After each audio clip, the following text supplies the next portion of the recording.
Welcome to the HigherEdJobs Podcast, Ask the Expert edition. I'm Andy Hibble, the Chief Operating Officer and one of the co-founders of HigherEdJobs. And I'm Kelly Sherwin, the Director of Editorial Strategy.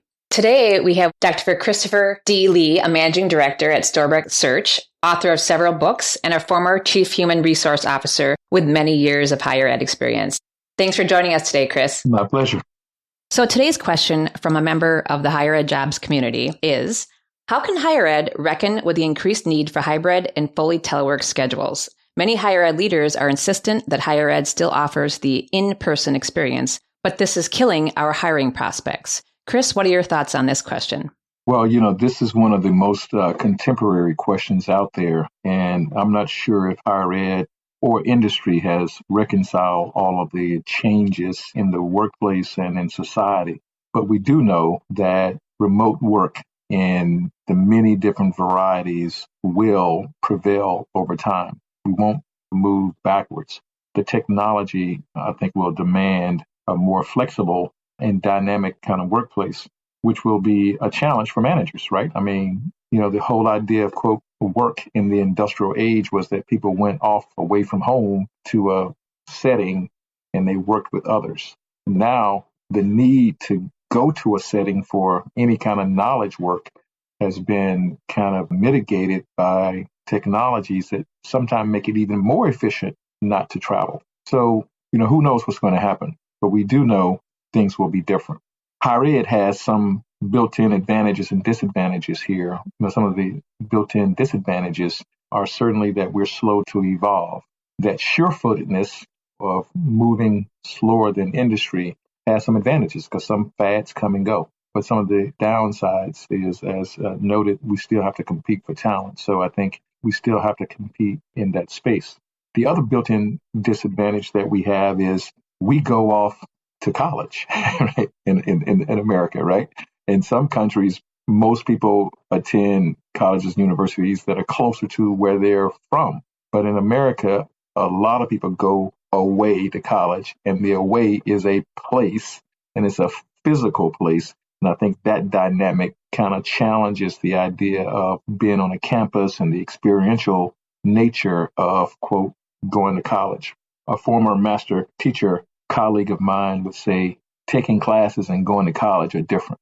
Taking classes is just in the classroom. Going to college is that kind of maturation experience and that social experiment and all those dynamics. And there's a certain amount of people that have to be on campus to create that for students. So, I think that's a built-in disadvantage that higher ed has.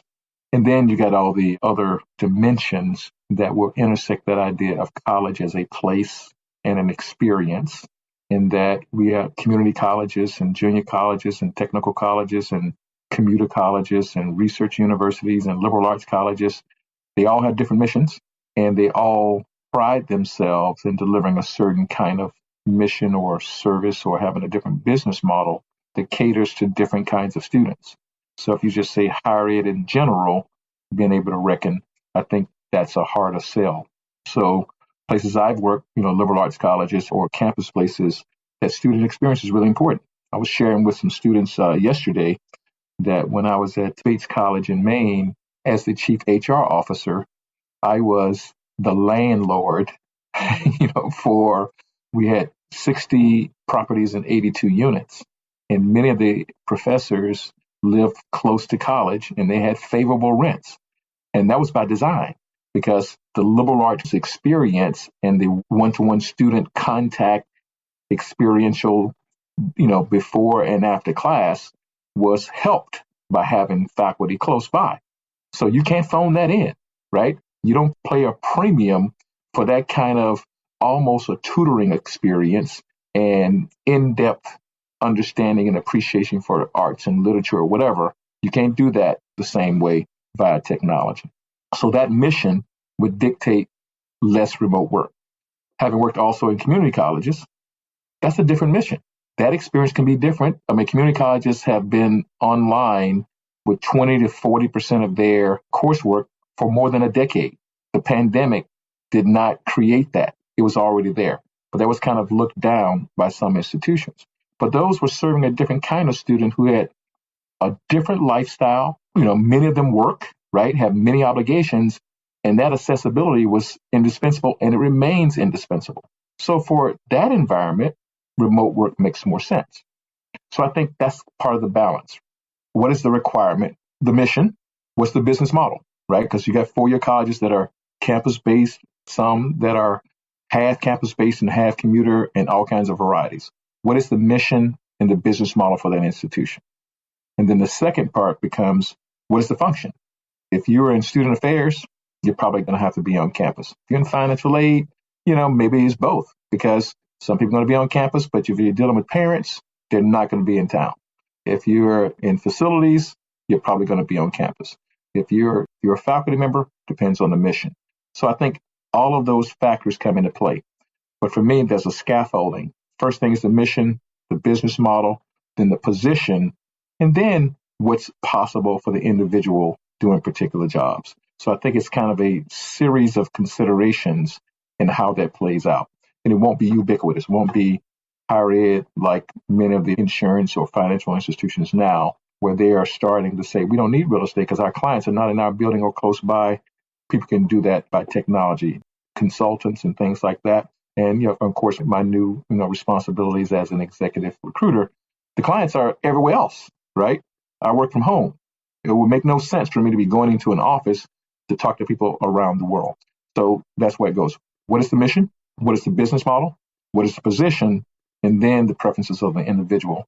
So that's sort of scaffolding will get you there. The final chapter of this question is applicants need to understand and respect the mission of the enterprise to know what's possible. If you go to a liberal arts college and say, I want to work 4 days a week from home, that's probably not with the business model and how they work. And then organizations also have to understand that they can't just dictate to the market that, we're going to do no telework, right? We're not going to do any remote work. The market no longer allows that because there's a war for talent, right? Using the McKinsey words, it's a war for talent. It will always be. And people who want a more flexible lifestyle will go to places that afford that. And so then managers can't just arbitrarily say, I'm in the accounting and finance world, and we do back office stuff. We don't even see students. And most of our customers deal with us by email, but we still want people on site. That's kind of short-sighted because that work can be done flexibly and may need to come to campus 1 day a week or whatever the case may be, or whenever there's a need. And that manager can't just decide not to do that anymore because the marketplace will not allow that. They'll have to be flexible if the finance world is going mostly remote. Colleges and universities will have to negotiate that and create a balance. Can you do that with your faculty at a community college or community college? Maybe. At a residential place? Probably not. So I think it all depends on those four factors of mission, business model, position, and actual function before you get to the individual.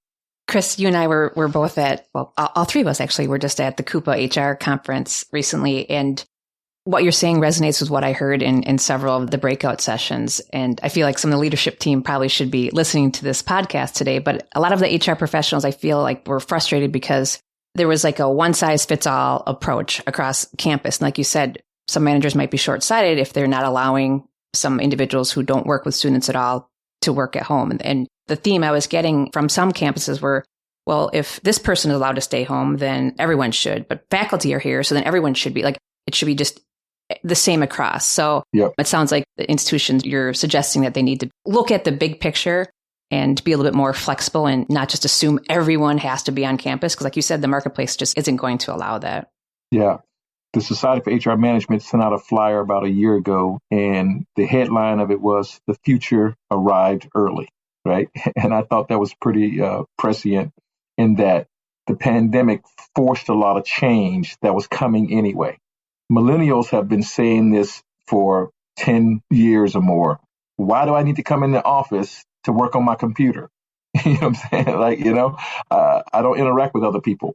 And they've pressured baby boomers. I'm the last year of the baby boom, and so many of the leaders I've worked with are older, and they just want to see butts and seats. That's what they would say, and they want to be able to walk down the hall and see a whole bunch of people. Now, the truth is the pressures from millennials who are voting with their feet was already happening.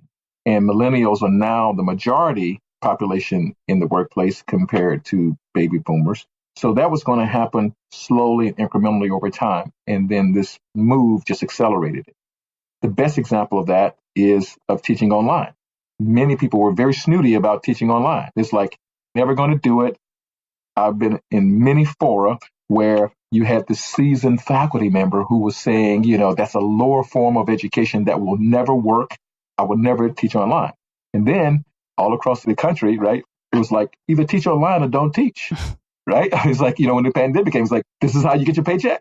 And all of a sudden they switched overnight. It's like everybody figured that out, but it was decades and all kinds of training programs and policies and encouragement, and people wouldn't even go to the trainings.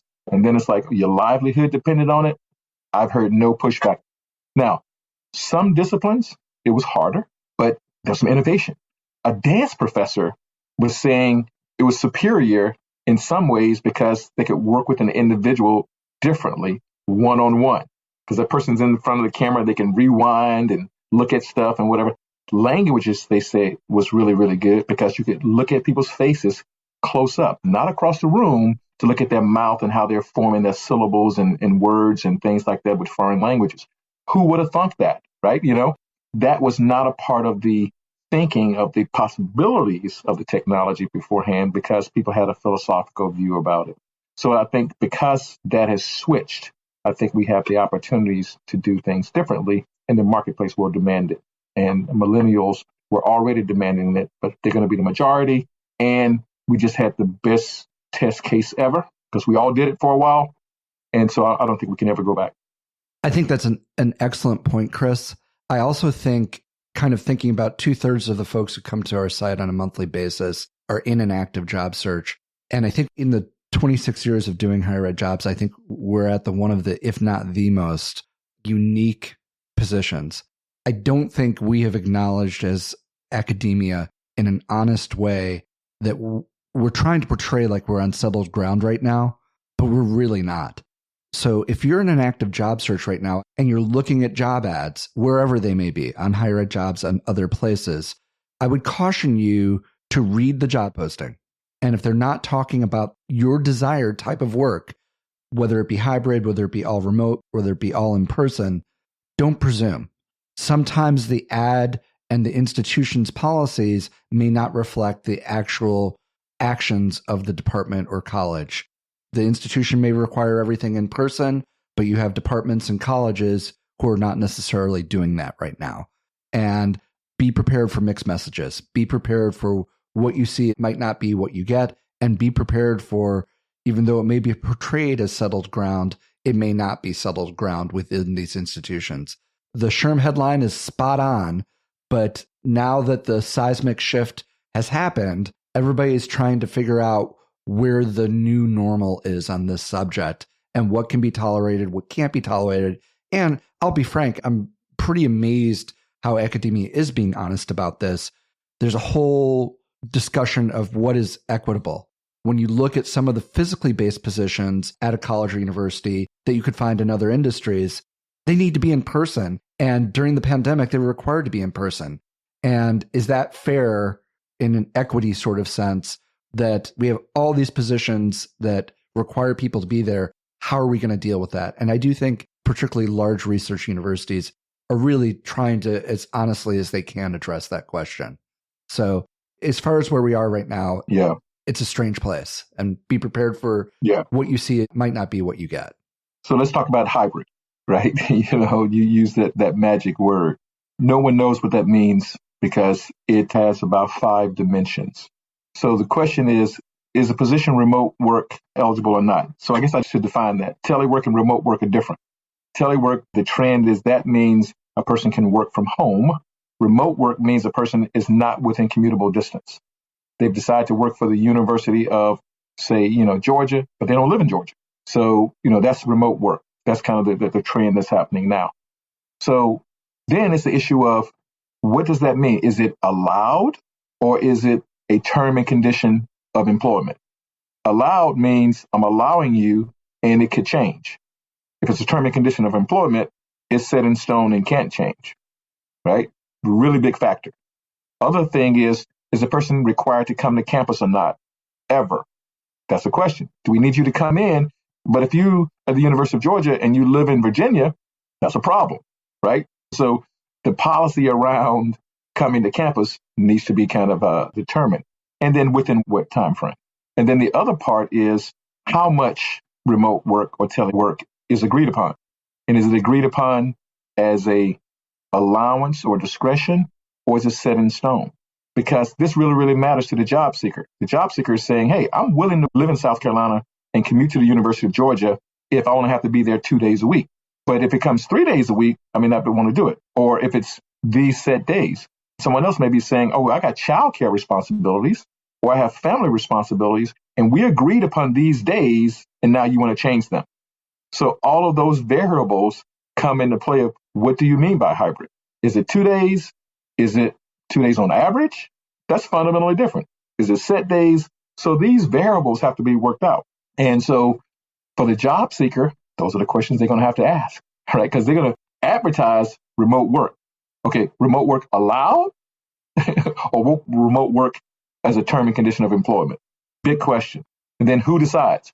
The hiring manager has to manage the work. She's responsible for all this stuff, and she wants discretion about how she deploys her people, when and how.